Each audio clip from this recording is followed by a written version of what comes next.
Hello, everyone. Welcome. I hope you're all having a wonderful day. I'm here for the Not Too Shabby Shop today. I'm going to be creating with the July card box again. This one is so adorable. It's called Insect Cuties, and these are the two stamp sets from the box.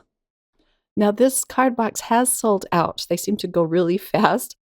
But this is going to be some fun inspiration for those of you that have the July card box, as well as those of you that want to try out this technique that I'm going to be showing you in this video. This technique can be done with any stamp set, and if you're looking for a new stamp set, I'll leave the link to the Not Too Shabby Shop's website in the description box below. They have a lot of beautiful stamps in stock.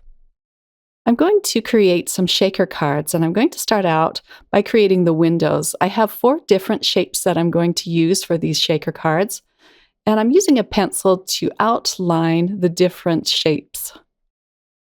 This pencil line will help me with my stamping of where to place the images inside these windows. So I think all that's left from this July card box is one of the pattern paper pads, and it's called Summer Flowers. I'm going to be using some of the pattern paper for my cards today. So here is my last shape. I'll trace around this hexagon, and then we'll get started on the stamping. The paper I'm using is Strathmore Bristol Smooth cardstock because I am going to be doing some ink blending on these panels.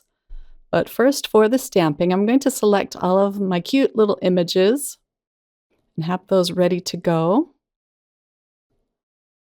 I'll be doing the same technique on all 4 cards, but all 4 cards are going to be just a little bit different. So the last one I'm picking out is this cute butterfly. I'm going to pull out my mini MISTI to stamp these because I do like to stamp them up a few times. I'll treat the paper first with some anti-static powder and then ink up the stamp with some VersaFine Onyx Black ink. I'm going to be embossing these images. It makes it easier for the ink blending.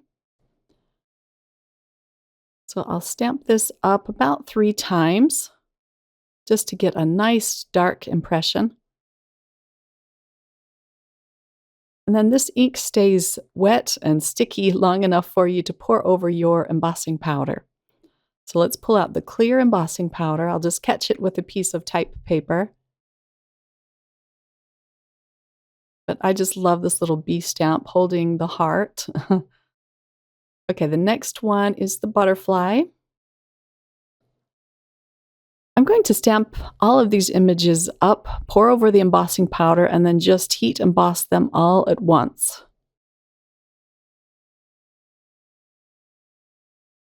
Now for the ladybug. I love the little eyes on these insects. They're so cute. The last image I'm going to stamp up is another bumblebee. Okay, now I can pour on the embossing powder. I do like to allow my heat tool to warm up for about a minute before I bring it to the paper. So let's melt all of these. And I go kind of slow. I put it on the image and melt a section, and then I take it off to let the paper cool. I'm just trying hard not to let it warp. I never get tired of watching the embossing powder melt. It's just magical, I think. Now for the butterfly. And then last is the ladybug. Okay, I pulled out several Distress Oxide inks, and I'm going right over the whole image as well as the shape. I'm blending the ink all the way to the edge of the shape. And these, again, are just very pale colors that I'm using. This first one is Tattered Rose. The bumblebee, I used Squeezed Lemonade. And now for some Milled Lavender. Since I embossed the images, I can blend the ink on right away. I don't have to allow the ink to dry. And then it also provides a pretty shine to the lines of the stamps. The last color I'm using is Spun Sugar. And I'm not bothering to erase my pencil lines because that's going to be hidden with the paper I'm going to put on top of this. I'm going to use a tissue to buff the ink off of the embossed lines, and this just makes it bright once again. The Distress Oxide ink that I blended on these panels is going to provide me with a nice base color to start my coloring, which I'm going to do with some Copic markers. And it also provides really fast coloring because you already have your base color ready to go. I'm going right over the lines and the Distress Oxide ink with my Copic markers. This is a B00. And then I'm going to add some yellows on his face just to add some shadows for the little bumblebee, as well as on his stripes and arms and legs. I left all of the coloring in, so if you would like to skip to the end, please feel free to do so. But I just wanted to show you how quickly you can color in your images when you have a base color. So I'm just adding the shadows. I'm not going over his whole face. And then I'll add some color to the flowers on his head. And they're so small, this goes really fast too. But I like the bright pop of color on the top of these little insects. Also, if you wanted to add a little bit of white gel pen to their eyes, this would really help to make it pop. This was kind of an afterthought. I should have done this.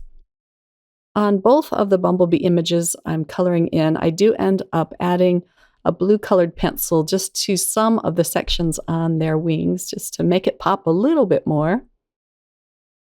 And then you can see the colors that I'm using because I have the caps at the top left of the screen. I'm going to use a really bright green for the leaves. Since the leaves are so small, I wanted those to be seen. You can't really see the cap on this one, but it is a YG13. And I use this green on all 4 panels. I'll color in the small little rosebud. And then it looks like lilacs intermixed in the flowers. I'm going to use a really bright purple to make those pop and be seen.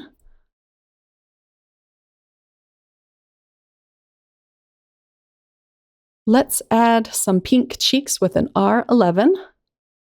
And here is this panel all ready to go. Okay, I'll put this aside and start in on the ladybug. Now the ladybug was really fun because I'm leaving her kind of pink. She's not going to be a really dark red. This color scheme goes perfectly with the soft tattered rose ink behind her. And then again, I'm just adding shadows around the edges of her face. I'll color in her belly with some neutral grays and a little bit of pink. And then, of course, the flowers at the top. I'm using different colors, a little bit different on each one. As I said before, the YG13 for the leaves is the same. Here's our second bumblebee. I'm using the same yellows for this. The sunflower on the bumblebee's head is going to be kind of a dark yellowy orange. The heart that the bumblebee's holding is going to be pinks, and I'm just adding several different shades of pink on that to add some shading. And then the same B00 for the wings. Here is our last image, the little butterfly, and this one is going to be purples because I used the purple milled lavender Distress Oxide ink on this. I want her wings to be really colorful, so I'm adding lots of different colors to the wings. I'll color her arms and legs in with the purples, and then it looks like she's kind of wearing a little turtleneck, and I'm going to color that in with more grays. There's so much color going on in these little images that I just wanted that to be a little more simple. And last, we'll color in the flowers on the butterfly's head. And the gray was just a little too light, so I do come in with my B00 to brighten that up just a tad, but it still looks gray. Now we're ready to put together our shaker cards. So here are all 4 panels. I'm going to use several different cardstocks and pattern paper. I'll start with the ladybug. I'm taping the circle in place upside down, and then I can just put my red panel on top. And then I can cut out this red panel, and the circle is going to be in the exact place where it is on the white panel. I'll run that through my die cutting machine, and here is this panel all ready to go. I could always cut around the white panel if I needed it to be a little bit smaller to have the ladybug fit in the circle. And now let's build up our shaker well.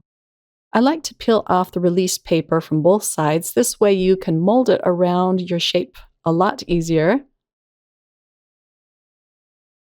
And I'm just going to put 1 layer of foam tape around this. It was enough to allow the shaker pieces to move around. And these are actually foam strips. I'm just using 2 together, 2 next to each other.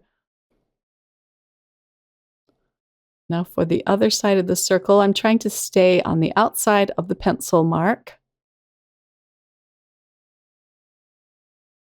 And then you have to build up the rest of the panel so it doesn't flatten out at the side. So I do end up putting a lot more foam strips around this panel.